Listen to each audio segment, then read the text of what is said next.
Smoking is injurious to health. It causes cancer.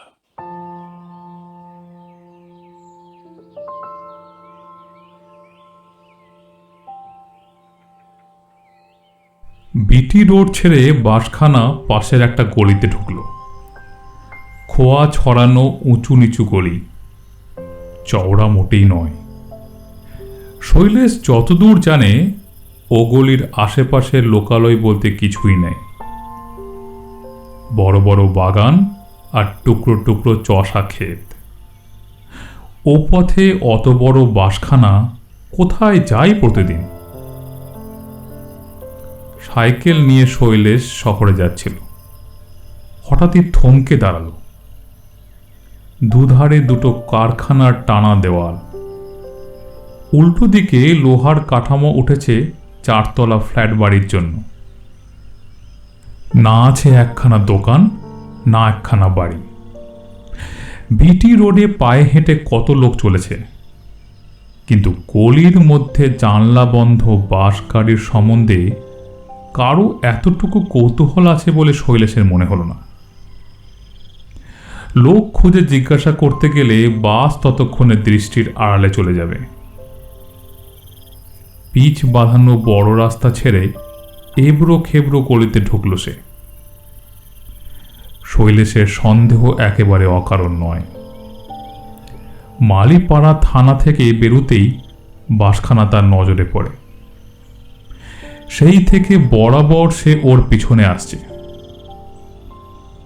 এই সুদীর্ঘ পথে গাড়িটা একবারের জন্য থামেনি, একটা লোক নামায়নি বা ওঠায়নি। তাছাড়া ঝড় নয়, বাদল নয়, তবু বাসখানার জানলাগুলো সব সেঁটে বন্ধ। কি আছে ওর ভেতরে যা লোক চক্ষুর আড়ালে রাখবার জন্য এমন আগ্রহ? ভাবতে ভাবতে শৈলেশ বাসের একটু বেশি কাছে এসে পড়েছিল। হঠাৎ খড়াং করে বাসের পিছন দিকটার মাঝের জানলাটা নেমে গেল। সঙ্গে সঙ্গে গুরুম করে আওয়াজ। শৈলেশ চমকে উঠল, সঙ্গে সঙ্গে একটু উৎফুল্ল হল। সন্দেহ তার মিথ্যে হয়নি।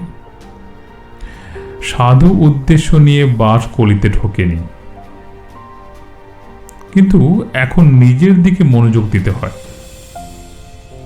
মাথার দিকে তাক করেই ওরা গুলি করেছিল, কিন্তু চলতি বাস থেকে চলতি সাইকেল লক্ষ্য করলে সে লক্ষ্য ঠিক না হওয়ারই কথা। শৈলেশের মাথায় না লেগে গুলি লাগলো সামনের চাকায়।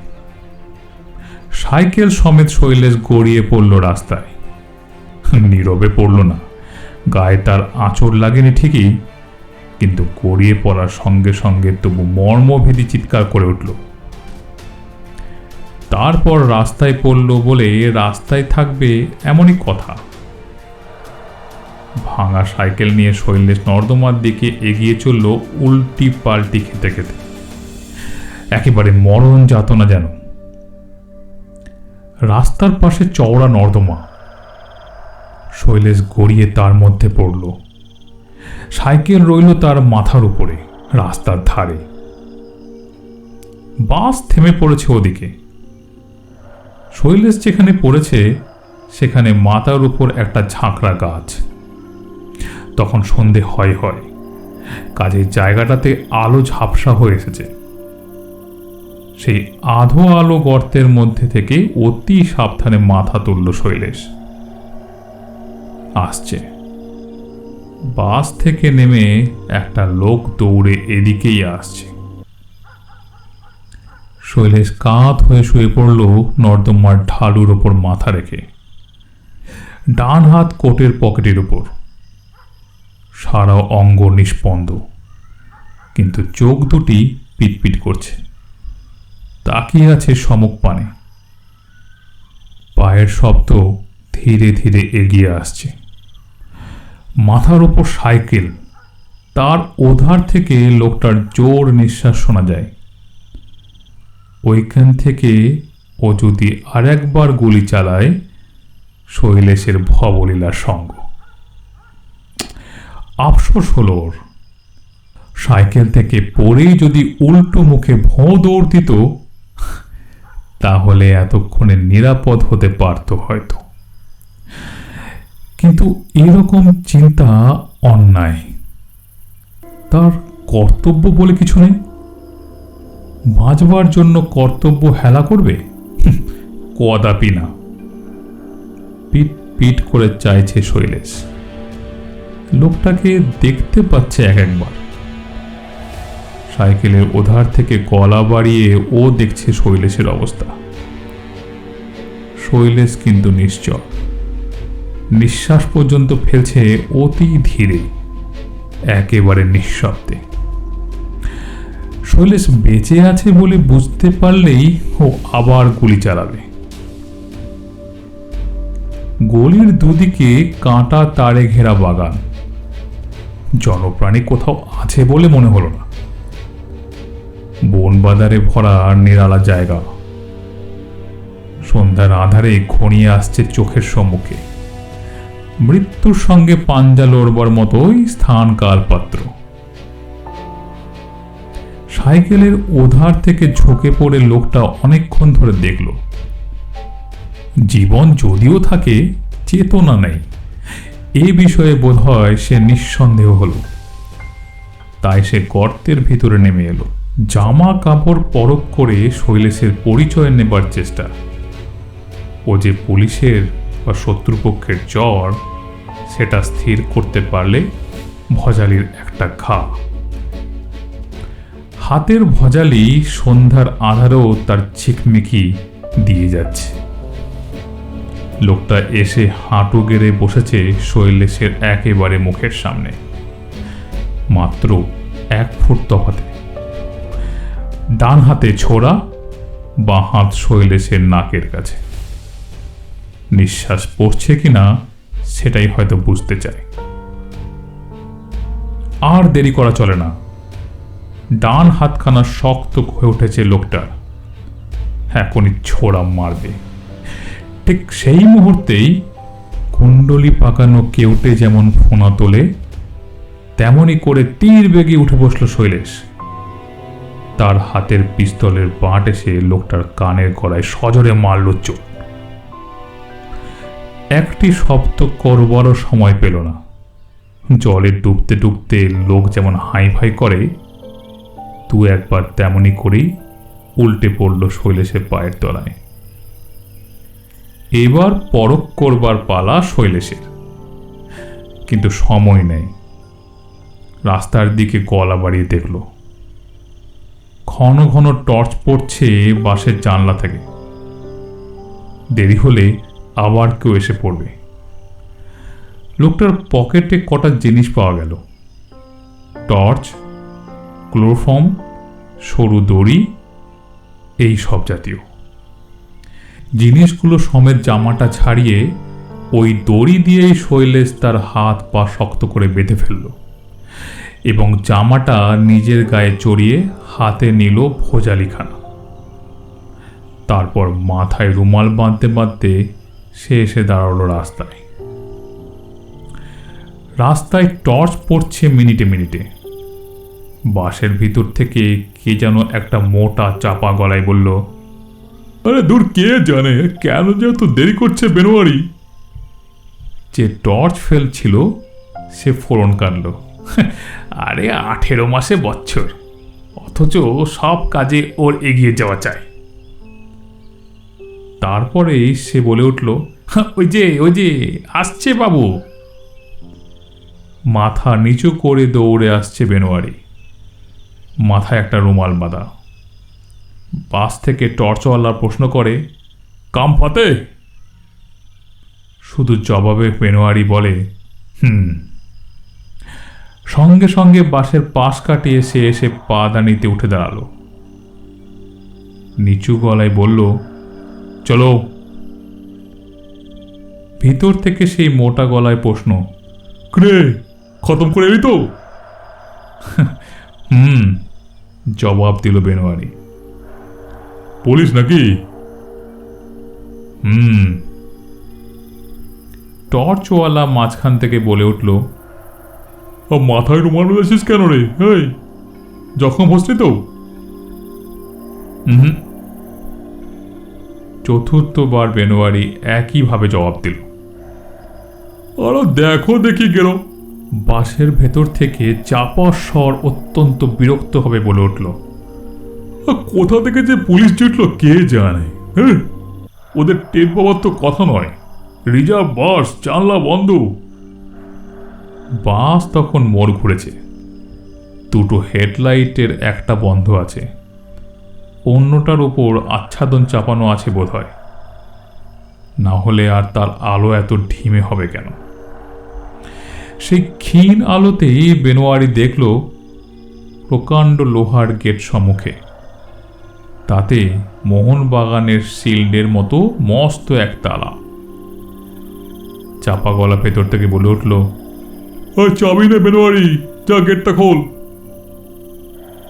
অন্ধকারের মধ্যে চাবি ঝনঝন করে উঠল। বেনোয়ারি বেশি শৈলেশ চাবি নিয়ে নেমে গেল গেটের দিকে। হেডলাইটের আলো পড়েছে তার ঘাড়ের পিঠের পায়ে। ঘাড়ে রুমাল বাঁধা, গায়ে আসল বেনোয়ারির কোট, কিন্তু পায়ে যেখানে বাঘের ভয় সেখানেই সন্ধে হয়। কর্তার চাপা গলা থেকে ঘর ঘরটা আওয়াজ, আর সেই শুনেই শৈলেশের বুকের ভেতরটা কেঁপে উঠল। কিন্তু পরক্ষণে আশ্বস্ত হলো, না, কর্তার ভয় বা রাগের আওয়াজ নয়, হাসির শব্দ। হেসে তিনি বললেন, ও দেখেছিস বৃন্দাবন? আরে দেখেছিস হেবো, আমাদের বেনোয়ারি বাবুর গোটা পায়ে জুতো উঠেছে আজ। পুলিশ ব্যাটার জুতো জোড়া ওর নজরে লেগেছে বুঝি। আরে ও বেনোয়ারি, আরে দাঁড়া দাঁড়া, কাজটা উদ্ধার হোক, তোকে আমি মিলিটারি বুট কিনে দেবো রে। খট খট খটাং খটাং শব্দে লোহার গেট তখন খুলতে শুরু হয়েছে। তার ফাঁক দিয়ে শৈলেশ ভেতরে ঢুকে কপালের ঘাম মুছে ফেলল। সত্যি কি মারাত্মক ভুলই সে করেছে। বেনোয়ারির পা খালি ছিল। নিজস্ব সেলিম পরে যে বেনোয়ারি সাদা চলবে না, এ খেয়াল সে কখনোই করেনি। ওদিকে বাস থেকে নামতে শুরু করেছে সকলে। গেটের পাশটিতে এমনভাবে দাঁড়িয়েছে শৈলেশ যেন তার মুখ না কেউ দেখতে পায়। তার জীবন এক কাছি সরু সুতোয় ঝুলছে।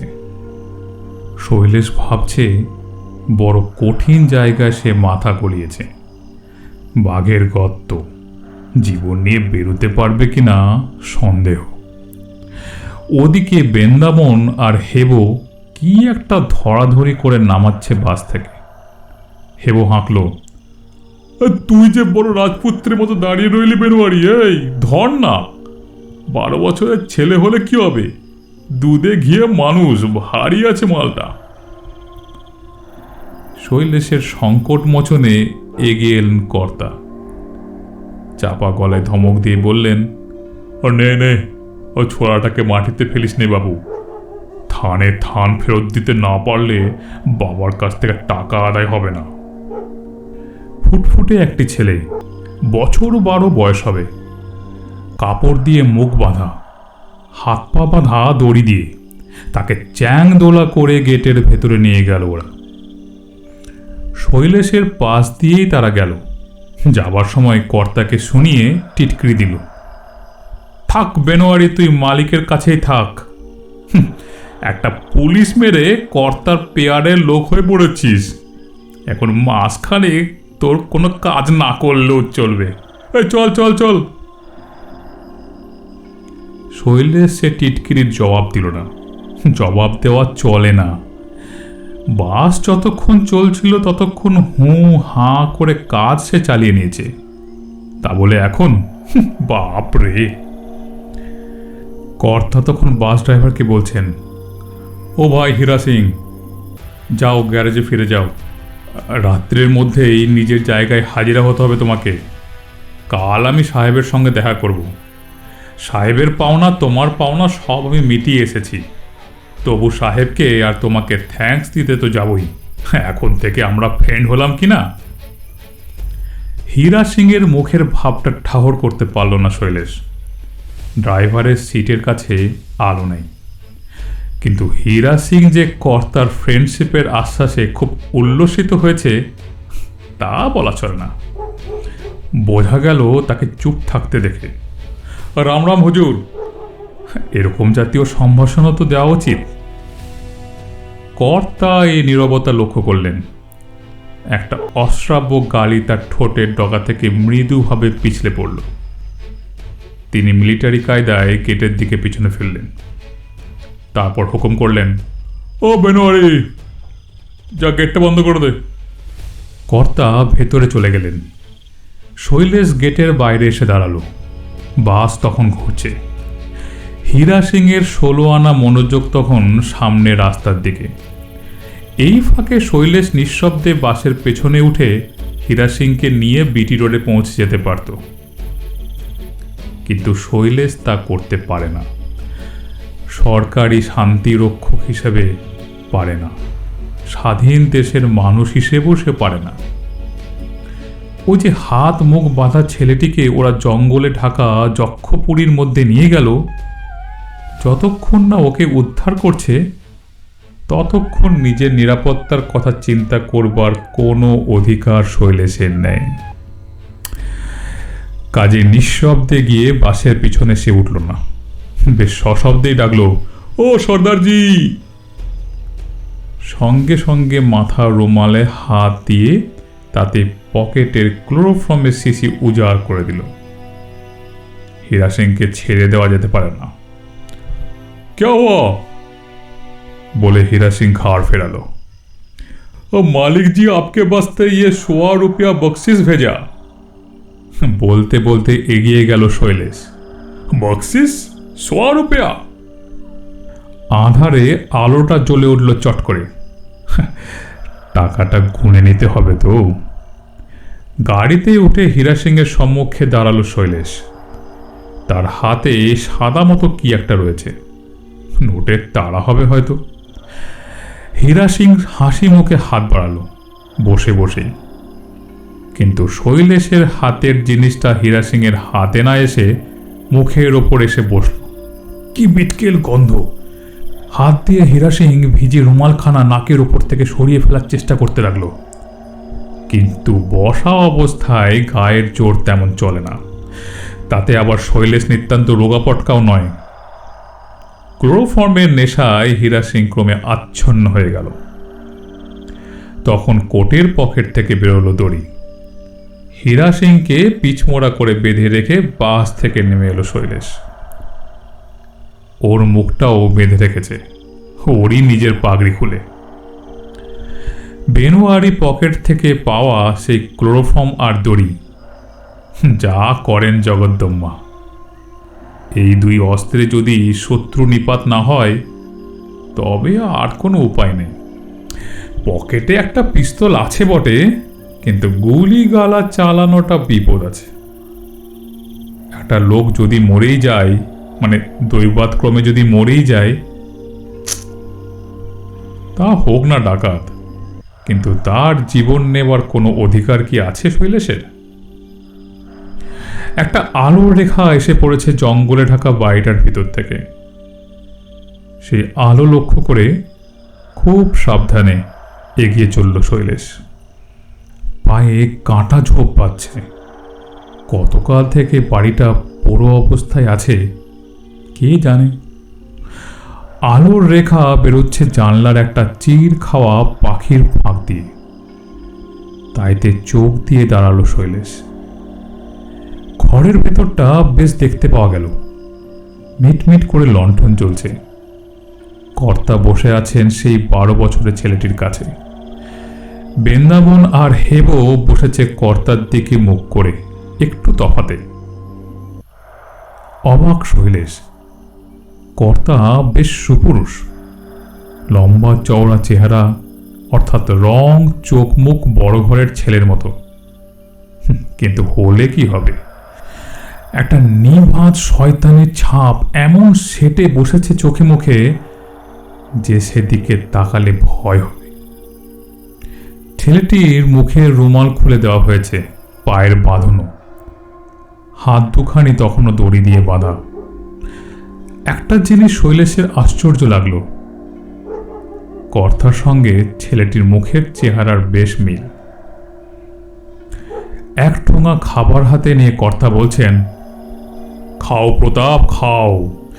আরে তোমার সঙ্গে আমার কোনো অসুবিধা নেই, তোমার সঙ্গে আমার কিসের প্রবলেম?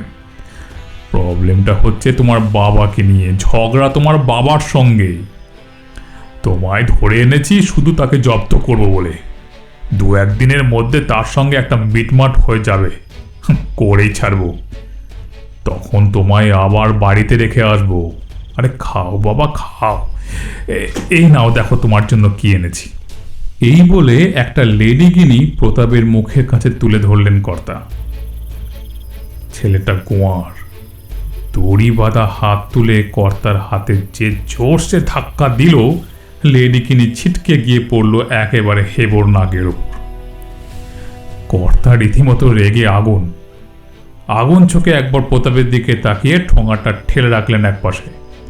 হেবো ততক্ষণে পড়ে যাওয়া লেডিগিনিটা মুখে পড়েছে। তার দিকে ভ্রুকুটি করে কর্তা হাঁকলেন, যত সব হয়েছে, পেনোয়ারি বেটার ছেলে দরজা বন্ধ করতে গিয়ে গায়েব হয়ে গেল নাকি? ও হেবো, যা না, দেখ না ছেলেটা কোথায় গেল। হেবো লেডিগিনিটা শেষ করেছে। পাশে ঠেলে রাখা খাবারের ঠোঙার দিকে সতৃষ্ণ দৃষ্টি নিক্ষেপ করতে করতে সে বেরিয়ে গেল। শৈলেশ অমনি জানলার কাছ থেকে সরে তফাতে গিয়ে দাঁড়ালো, ঝাঁকড়া গাছের পিছনে। হেবো গেটের দিকে চলেছে। হঠাৎ কোত্থেকে এসে তার গলা জড়িয়ে ধরল। ভূত ভেবে সে চিৎকার করবে, চকিতে মুখের ওপর এসে পড়ল একখানা ভিজে রুমাল। এদিকে না আসে বেনোয়ারি আর না আসে হেবো। কর্তা খেপে উঠেছেন। যে যায় লঙ্কায় সেই হয় রাবণ। উনি মজা দেখাবেন ওদের। বেন্দা, দেখিস তো ছোকরাটাকে। এই বলে তিনি ছুটে বেরোলেন ঘর থেকে। রাস্তার ওপর দুটো মানুষ জোড়া পটলা খাচ্ছে কেন? এ কি আবার? কর্তা ছুটে এসে টর্চ মেলে ধরলেন। সেই মুহূর্তে হেবোকে বেঁধে রেখে শৈলেশ লাফিয়ে উঠল, আর কর্তার ব্যাপার ঠাহর করার আগেই সে তার উপর ঝাঁপিয়ে পড়ল। কিন্তু এবারে আর নিঃশব্দে শেষ হলো না ব্যাপারটা। কর্তা টাল সামলাতে না পেরে পড়ে গেলেন, আর পড়বার আগে বেন্দা বলে আর্ত চিৎকার করে উঠলেন। কর্তার চিৎকার শুনে বেন্দাবন ভয়ানক ভয় পেয়ে গেল। কি হচ্ছে ওখানে? পুলিশ নাকি ডাকাত নাকি ভূত? ছেলেটাকে রেখে সে যাই বা কি করে? ওদিকে গো গো শব্দ শোনা যাচ্ছে ক্রমাগত। বেন্দা ছুটে বেরোলো ঘর থেকে। সুবিধা বুঝলে লড়াই করবে, আর প্রয়োজনে চম্পট। যা কিছু করুক, আগে দরকার দেখা। বেরিয়ে এসে আরামের নিঃশ্বাস। না, পুলিশ নয়, ডাকাতও নয়, ভূতই বা কই? অতএব সাহস করা যেতে পারে। দুটো মানুষ মাটিতে জড়াজড়ি করছে। একটার গলা থেকে গোঁ গোঁ শব্দ শোনা যাচ্ছে মাঝে মাঝে। এর মধ্যে কোনটা কে? তৃতীয় ব্যক্তি বা কোথায়? কিন্তু চিন্তার সময় পরে আপাতত এ লোক দুটোর মারামারি বন্ধ করা দরকার। কর্তা অজ্ঞান অসাড় হয়ে পড়েছেন। এমন সময় শৈলেশের গলা টিপে ধরলেন বৃন্দাবন। কে তুমি? এই শিগগির বলো। কর্তা কে রে? হেবো? বেনোয়ারি? শৈলেশ অবুর হয়ে পড়েছিল কর্তার উপর। এখন ওপর থেকে তার গলাটা টিপে ধরেছে বৃন্দাবন। ওঠবার চেষ্টা করলে বেন্দা গলায় এমন চাপ দেবে যে দম বন্ধ হবার জো। সে চেষ্টা বন্ধ করলে তবেই বেন্দা তার বজ্র আঠুনি শিথিল করছে একটু, এবং কঠিন কণ্ঠে প্রশ্ন করছে, কে তুমি? এই কে? কর্তা? কিরে, হেবো নাকি বেনোয়ারি? মাঝে মাঝে হু হু করছে শৈলেশ, কিন্তু বৃন্দাবন সন্দিগ্ধ। সে বলছে, হু নয়, কথা বলো, কথা। আমি কর্তা কি আমি হেব কি আমি বেনোয়ারি? নাম বলতে তোমার কি হয়েছে? তবু নাম বলে না লোকটা। বৃন্দাবনের সন্দেহ এবার বেড়ে উঠল। বেনোয়ারির পায়ে জুতো দেখা গিয়েছিল তখন। বেনোয়ারির মুখ তারা কেউ দেখতে পায়নি অনেকক্ষণ। বেনোয়ারি ক্রমাগত হু আর হাঁ দিয়ে এসেছে পুরো বাসটাতে। এখন আবার এই খুনোখুনি ব্যাপার নিজেদের মধ্যে। তাহলে কি বেনোয়ারি সত্যিকারের বেনোয়ারি বটে তো, নাকি বেনোয়ারি বেশে পুলিশের চর? কথা না বললে আমি কিন্তু মেরে ফেলবো তোকে, উল্লুক গোয়েন্দা কোথাকার। কেউটের মতন হিসিস করছে তার গলা। বৃন্দাবন, শরীরের শক্তি তার কম নয়। তার উপর শৈলেশ রয়েছে মুখ থুবে। ও তার পিঠের ওপর হাঁটু দিয়ে বসে প্রাণপণে টিপে ধরল গলাটা। শৈলেশ ভাবছে, আর বুঝি রক্ষা নেই। হঠাৎ বৃন্দাবন চিৎকার করে উঠল। পিছন থেকে তার চুল ধরে কে টানছে, দুহাত দিয়ে প্রাণপণে টানছে। মুঠোয় ধরে মাথার সমস্ত চুল উপড়ে নিচ্ছে। যে পরিত্রাণী চিৎকার করে লাফিয়ে উঠল। শৈলেশকে ছেড়ে দিয়ে সে হাত ধরল নতুন শত্রুর। দুর্বল বালক, তার উপর হাত দুখানা এখনো দড়ি দিয়ে বাঁধা। তার হাত থেকে মাথার চুল ছাড়িয়ে নেওয়া বৃন্দাবনের 1 সেকেন্ডের কাজ। কিন্তু সেই 1 সেকেন্ডের মধ্যেই তার সর্বনাশ যা হওয়ার হয়ে গেল। কানের গোড়ায় প্রচণ্ড আঘাত খেয়ে পড়ল সে নিচে। কর্তাকে আর বৃন্দাবনকে যথারীতি বেঁধে রেখে প্রতাপকে নিয়ে বাসে ফিরে এলো শৈলেশ। প্রতাপের হাতের বাঁধন সে আগেই খুলে দিয়েছে। এবার হীরা সিংয়ের বাঁধন খুলতে হবে। ওর তখন জ্ঞান হয়েছে। প্রতাপ গিয়ে পিছনে দাঁড়ালো। পিস্তল উঁচিয়ে প্রতাপকে দিল বেনোয়ারির কাছ থেকে কেড়ে নেওয়া ভোজালিটা। সেই ভোজালি দিয়ে হীরা সিংয়ের বাঁধন কেটে দিতে লাগলো প্রতাপ। শোনো, সোজা নর্থ ডিভিশনের ডেপুটি কমিশনারের অফিসের পাশ নিয়ে চলো হীরা সিং। একটু এদিক ওদিক করেছ কি মাথার মধ্যে সব কটা গুলি আমি ঢুকিয়ে দেব। এই আমি পিছনে দাঁড়িয়ে আছি পিস্তল নিয়ে। রাত তখন 11টা। ডেপুটি কমিশনার তখন মোহিতবাবুর সঙ্গে বসে চিন্তাকুল মনে। স্কুল থেকে ফেরবার পথে মোহিতবাবুর ছেলে চুরি হয়ে গেছে। দারোয়ান সঙ্গে ছিল, তাকেও পাওয়া যাচ্ছে না। কলাবাগানের রাস্তা সোজা হয় বলে খোকাবাবুকে নিয়ে সেই পথে আসছিল দারোয়ান।